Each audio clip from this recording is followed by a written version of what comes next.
नमस्कार दोस्तों। हमारे YouTube चैनल में आप सबका स्वागत है।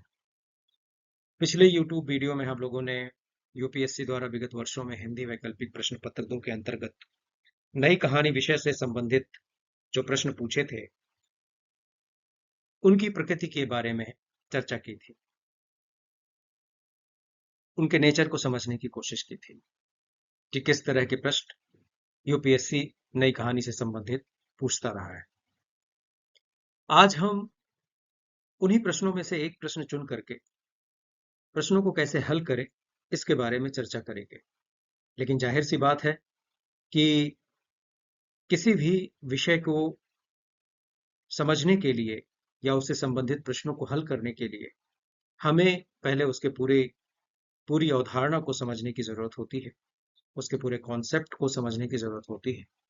और हम प्रश्न तो देखेंगे ही, लेकिन उसके पहले उस प्रश्न को सॉल्व करने से पहले, उस प्रश्न को हल करने से पहले हम नई कहानी की अवधारणा को समझने की कोशिश करेंगे। मैंने पिछले वीडियो में आप लोगों को बताया था कि यूपीएससी के सिलेबस में राजेंद्र यादव द्वारा संपादित नई कहानियों की जो किताब है, एक दुनिया समानांतर, उस किताब में राजेंद्र यादव ने लंबी भूमिका लिखी है। और अगर वो लंबी भूमिका पढ़ ली जाए तो नई कहानियों की अवधारणा को बहुत अच्छे से समझा जा सकता है। हाँ, उसको समझ उसको पढ़ करके थोड़ा समझना मुश्किल है, सबके लिए नहीं, लेकिन कुछ लोगों के लिए जरूर मुश्किल हो सकती है। तो फिर उस मुश्किल को आसान करने के लिए हम लोग तो यहाँ बैठे ही हुए हैं, हम बैठे ही हुए हैं। क्योंकि कई बार क्या होता है कि अगर आप की ट्रेनिंग ऐसी नहीं है कि आप उन बातों के अर्थ को समझ पाएं, तो शायद आप पढ़ते तो चले जाएंगे, लेकिन कहा क्या जा रहा है वो शायद ना समझ पाए। लेकिन हम उस लंबी भूमिका के माध्यम से, राजेंद्र यादव द्वारा लिखी लंबी भूमिका के माध्यम से हिंदी की नई कहानी के कॉन्सेप्ट को, नई कहानी की अवधारणा को समझने की कोशिश करेंगे। तो ये रहा आप लोगों के सामने प्रश्न, जिसकी चर्चा मैंने पिछले वीडियो में भी की थी कि इसको आप पॉजेस के साथ पढ़ करके ही इस प्रश्न को समझ सकते हैं कि आखिरकार यूपीएससी पूछना क्या चाह रहा है। जब आप इसका उत्तर लिखने के लिए आगे बढ़ेंगे, इसका उत्तर लिखने का प्रयास करेंगे, तो आप किस तरह से इसका उत्तर लिखेंगे? ये प्रश्न है कि इस बात पर सम्यक रूप से विचार कीजिए कि नई कहानी की यात्रा अनुभव से स्वयं गुजरने की यात्रा है। अब नई कहानियों से संबंधित हिंदी साहित्य में जितनी भी बहसें हुई हैं और जितने ढंग से, जितने तरह के ढंग से हिंदी कहानी को समझने की आलोचकों, समीक्षकों द्वारा कोशिश हुई है, जब तक आप उन चीजों से परिचित नहीं हैं, तब तक शायद इस प्रश्न को आप हल नहीं कर सकते, या कोई भी नहीं कर सकता। तो सबसे पहले तो हमें यह जानना जरूरी है, हमारे लिए यह जानना जरूरी है कि एक दुनिया समानांतर में जो कहानियां संकलित हैं, वो कहानियां अपने पुरानी परंपरा की कहानियों से, पूर्ववर्ती परंपरा की कहानियों से किस तरह से अलग है और उनको नई क्यों कहा जा रहा है। तो ये राजेंद्र यादव ने 3 पेज का एक अपनी लंबी भूमिका से ठीक पहले यह संकलन क्यों लिखा है और उसमें उन्होंने बताया है, और कुछ जिसमें महत्वपूर्ण अंतर्दृष्टियां भी मिलती हैं कि कैसे हर युग का कहानीकार अपने पिछले युग से अलग होता है। और हर युग के साहित्य में आए शिल्पगत और रूपगत प्रयोग अपने पूर्ववर्ती शिल्पों और रूपों से अलग होते हैं। तो राजेंद्र यादव लिखते हैं कि नई परिस्थितियों में किस प्रकार कथाकार का जीवन बोध बदलता है, उसके राग बोध के महत्वपूर्ण संस्कार घटित हुए हैं। यही दृष्टि इस कथा संकलन की प्रेरणा है।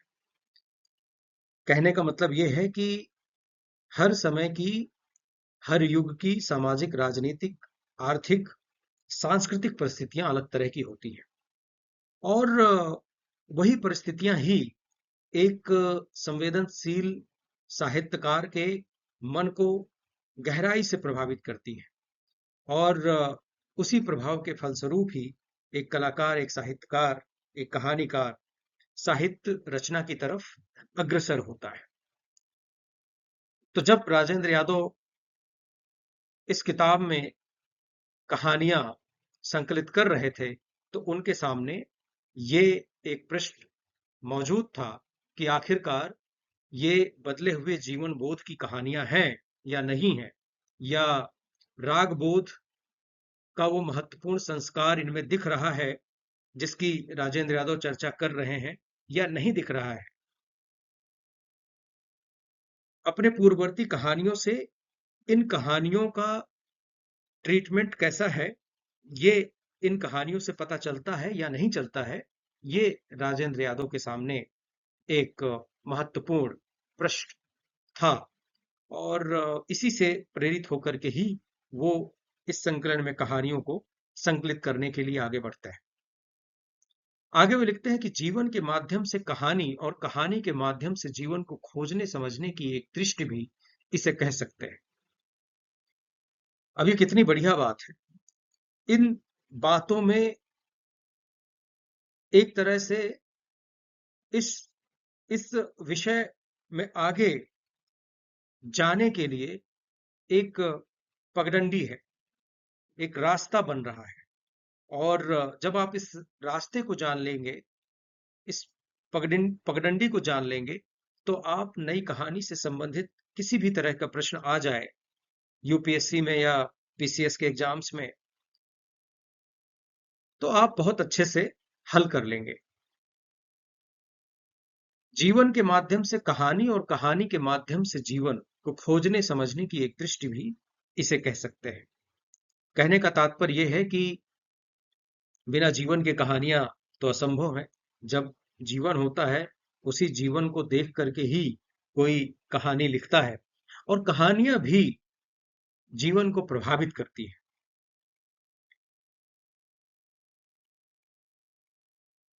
और इसी साहित्य में, इन्हीं कहानियों में ही जीवन को खोजना और समझने का एक प्रयास हमेशा चलता रहता है, कला कला के लिए हो या जीवन के लिए।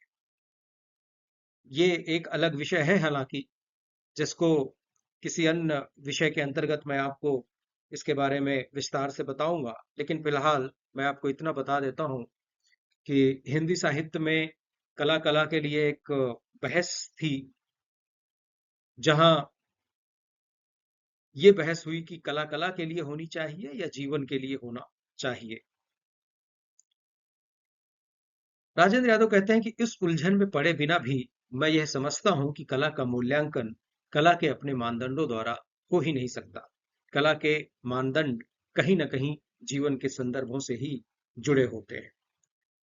कहने का तात्पर्य यह है कि राजेंद्र यादव ये मानते हैं कि जीवन के संदर्भों के बिना कोई भी कला सार्थक नहीं हो सकती या नहीं रची जा सकती। उसमें जीवन के संदर्भ जरूर होते हैं, तभी कोई कला रची जा सकती है या कला का निर्माण किया जा सकता है।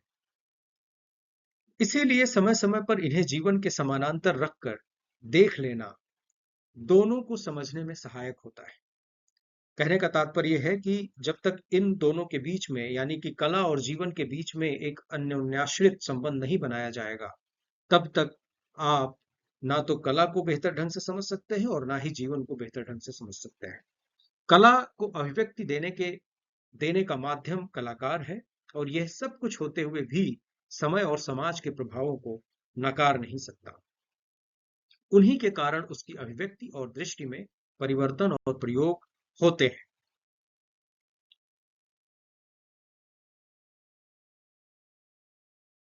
आगे राजेंद्र यादव ने लिखा है कि बदले हुए परिवेश में, युग परिवेश में, एक परंपरागत जीवन बोध वाला कहानीकार नई कहानी नहीं लिख सकता। अब एक बात आपको ये समझ में आ जाएगी यहाँ पर कि अगर बदले हुए युग परिवेश में एक परंपरागत जीवन बोध वाला कहानीकार कहानी लिख रहा है, तो वो नई कहानी नहीं लिख सकता, या उसे नई कहानी नहीं कहा जा सकता।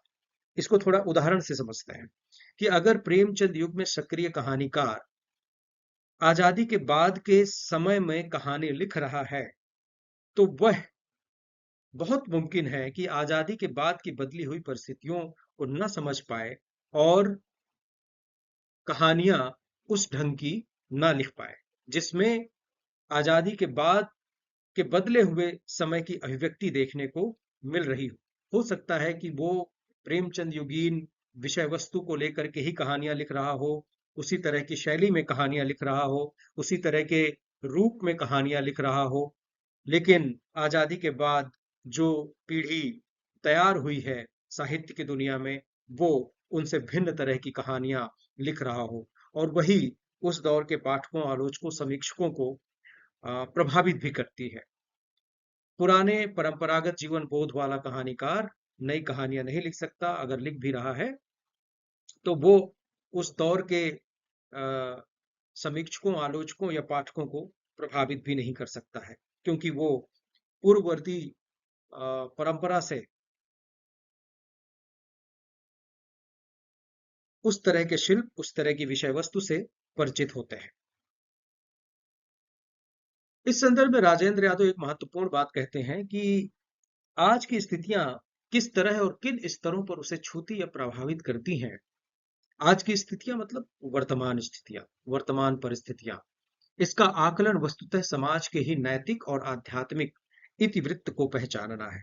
मतलब ये हुआ कि जो भी तत्कालीन राजनीतिक, सामाजिक, सांस्कृतिक और आर्थिक परिस्थितियां हैं, उनके चलते एक खास तरह की जो प्रवृत्ति समाज में आ रही है, उस प्रवृत्ति को पकड़ने, उस प्रवृत्ति को समझने का काम एक नया कहानीकार ही कर सकता है, ना कि परंपरागत जीवन बोध वाला कोई कहानीकार।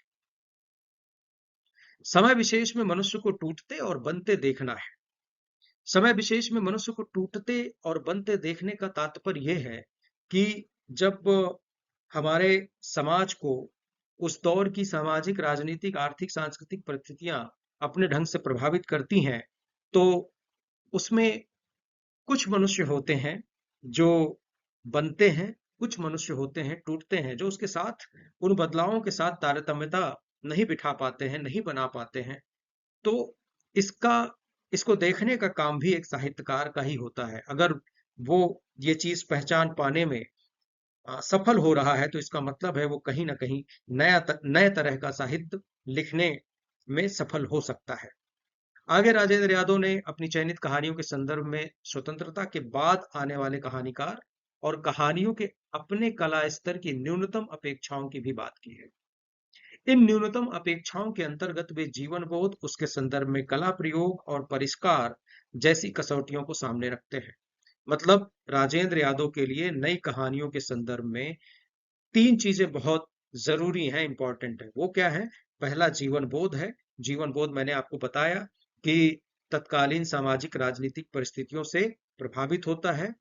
अगर आप उनसे संबंधित परिवर्तनों से परिचित नहीं हो पाते हैं, तो यानी इसका मतलब ये हुआ कि आपके पास एक परंपरागत जीवन बोध है, जबकि आपको जरूरत है कि आप नए तरह के जीवन बोध से लैस हो, और साथ ही साथ आप नए तरह का साहित्य, पुराने शिल्प, पुराने रूपों में नहीं लिख सकते हैं। आपको एक स्तर पर, यानी कला के स्तर पर, नए नए प्रयोगों को भी शामिल करना पड़ेगा, और साथ ही साथ आपको उन परिस्थितियों, नई परिस्थितियों से आपको परिष्कृत होना पड़ेगा। इन्हीं कसौटियों को ध्यान में रख करके ही आप नई कहानियां लिख सकते हैं, और इन्हीं कसौटियों को ही राजेंद्र यादव नई कहानियों के लिखे जाने के लिए जरूरी भी मानते हैं, बताते हैं।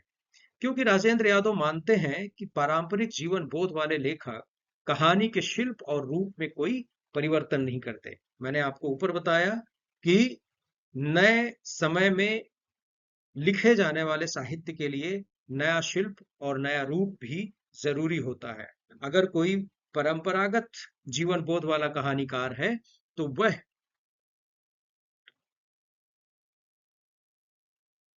नए साहित्य के शिल्प और रूप में कोई परिवर्तन नहीं कर सकता है। आगे राजेंद्र यादव कहते हैं कि जीवन को कुछ अलग तरह देखने समझने की आकुलता और परिणाम स्वरूप कृति में आए दृष्टि और रूपगत परिवर्तन ही हमारा ध्यान अपनी ओर खींचते हैं। कहने का तात्पर्य है कि जो भी सामाजिक, राजनीतिक, आर्थिक, सांस्कृतिक परिस्थितियों के चलते समाज में बदलाव आए हैं, उनको देखने समझने की अगर एक साहित्यकार के अंदर, एक कहानीकार के अंदर आकुलता नहीं है और उसके परिणाम स्वरूप अगर कृति में कोई नया रूपगत परिवर्तन नहीं हो रहा है या शैलीगत परिवर्तन नहीं हो रहा है, तो शायद ही वह साहित्य आपकी तरफ अपना ध्यान खींचे। अपना ध्यान, पाठकों का ध्यान या आलोचकों, समीक्षकों का ध्यान खींचने के लिए साहित्यकार के लिए जरूरी है कि वह अपने दौर की बदली हुई परिस्थितियों को देखने समझने की आकुलता पैदा करे और साहित्य में नया रूपगत और शैलीगत परिवर्तन लेकर के आए। एक उदाहरण से समझाते हैं कि कोई भी महत्वपूर्ण कृति उठा लीजिए, वह कहीं न कहीं परंपरागत जीवन दृष्टि की जड़ता और कला रूप के रुझानों को तोड़ती है। अब आप को मैं उदाहरण से बताता हूं कि जब प्रेमचंद ने गोदान लिखी, तो वह अपने पूर्ववर्ती जितने भी उपन्यास लिखे जा रहे थे, उससे भिन्न तरह का उपन्यास था। उसकी विषय वस्तु अलग थी और उसका रूप भी अलग था। इसी तरह से जब अज्ञे ने शेखर एक जीवनी लिखा, तो वह एक अलग तरह का अपने समय का उपन्यास था। इसी तरह से जब फणीश्वर नाथ रेणु ने मैला आंचल लिखा, तो वह एक अपनी तरह का, अलग तरह का, अपने परिवेशगत बदलावों से निकला हुआ, उपजा हुआ उपन्यास था। तो कहने का तात्पर्य है कि जब भी कोई कालजयी रचना लिखी जाती है, वह हमेशा से नए जीवन बोध से लैस होती है, नए तरह के रूपगत और शैलीगत प्रयोगों से लैस होती है, ना कि परंपरागत जीवन बोध और परंपरागत शैली और रूपों से।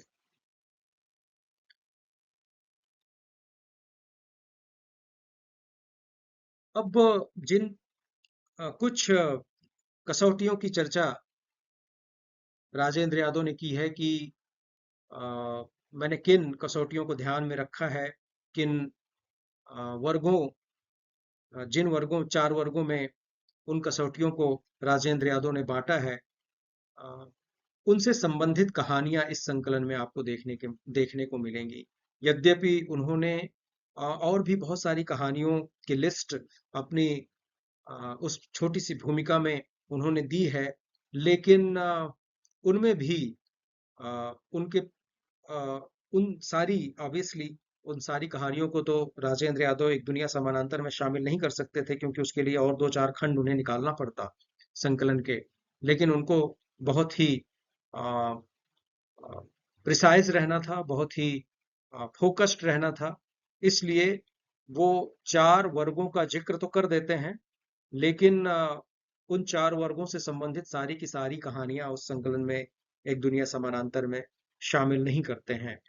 यद्यपि उसमें आपको इन वर्गों से संबंधित, इन विभाजित वर्गों से संबंधित कहानियां इस संकलन में आपको जरूर मिल जाएंगी। पहला वर्ग वो बताते हैं कि बदलती परिस्थितियों में व्यक्ति संपर्कों के भावनात्मक परिवर्तन स्पष्ट करने के लिए इन कहानियों को राजेंद्र यादव ने चार वर्गों में बांटा है।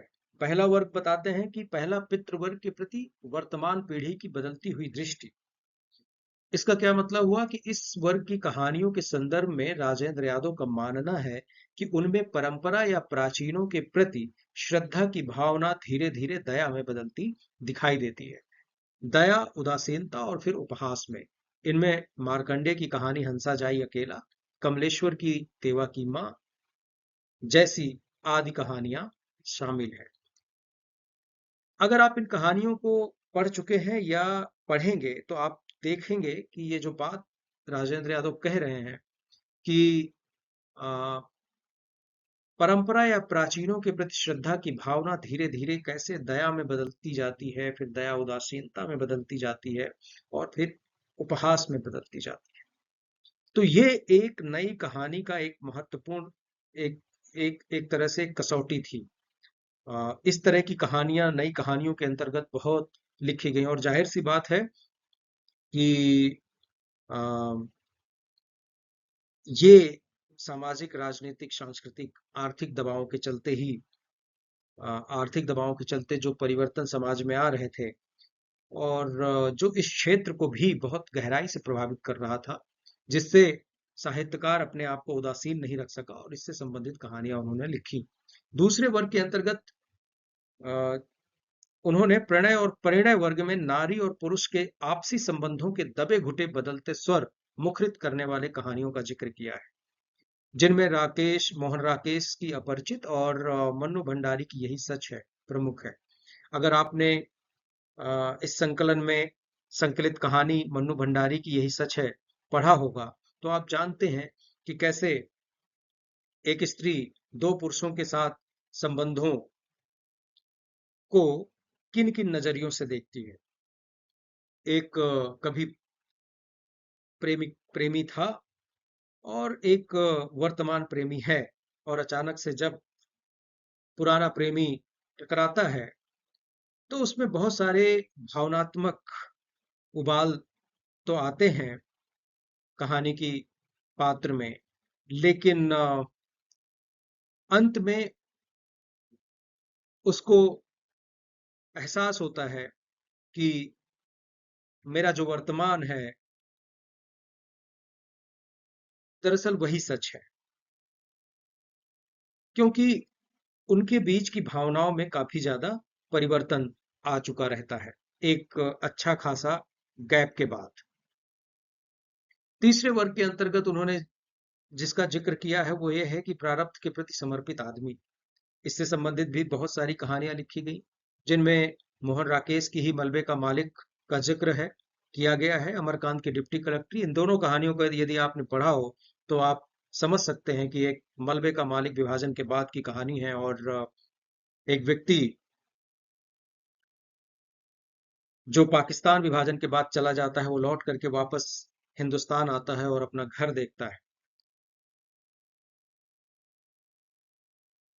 और इसी तरह से डिप्टी कलेक्टरी की कहानी डिप्टी कलेक्टरी कहानी है, जिसमें एक परिवार होता है और उस परिवार का एक व्यक्ति कॉम्पिटिटिव एग्जाम की तैयारी कर रहा होता है, डिप्टी कलेक्टरी की तैयारी कर रहा होता है और अंत तक आते आते कई सारे अटेम्प्ट्स देने के बाद, कई सारे प्रयासों में सम्मिलित होने के बाद अंततः उसका चयन डिप्टी कलेक्टरी में नहीं हो पाता है। तो इससे इस तरह की जो बहुत सारी चीजें उस दौर में समाज में घटित हो रही थी,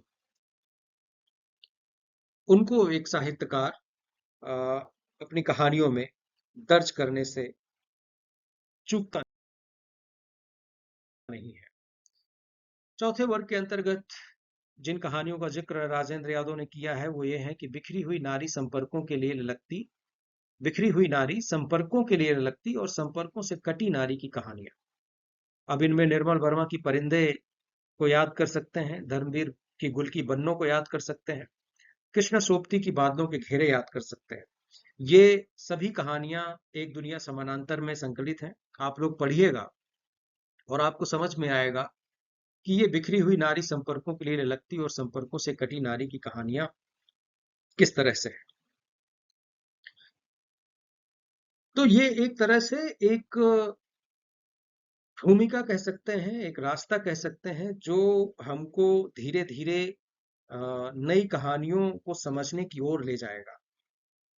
तो इसलिए मैंने आपसे जीवन बोध, राग बोध, नई बदली हुई परिस्थितियां, नए बदले हुए कथानक, विषय वस्तु, नए बदली हुई शिल्प, बदला हुआ शिल्प और बदले हुए रूपों का जिक्र किया राजेंद्र यादव के बहाने।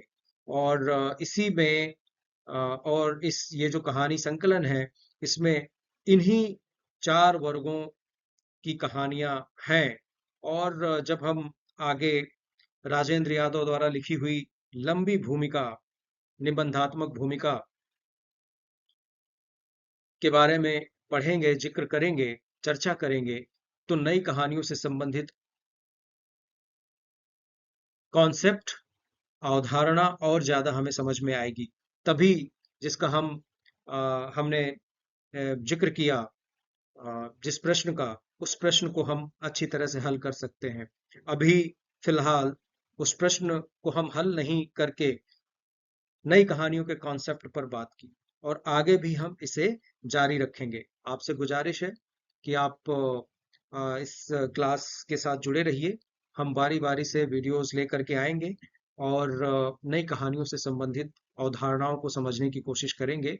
और अंत में हम देखेंगे कि हमारे जितने भी साथी हैं वो कैसे उस प्रश्न जिसका मैंने शुरू में जिक्र किया था, उसको आप बिना किसी परेशानी के हल कर सकेंगे।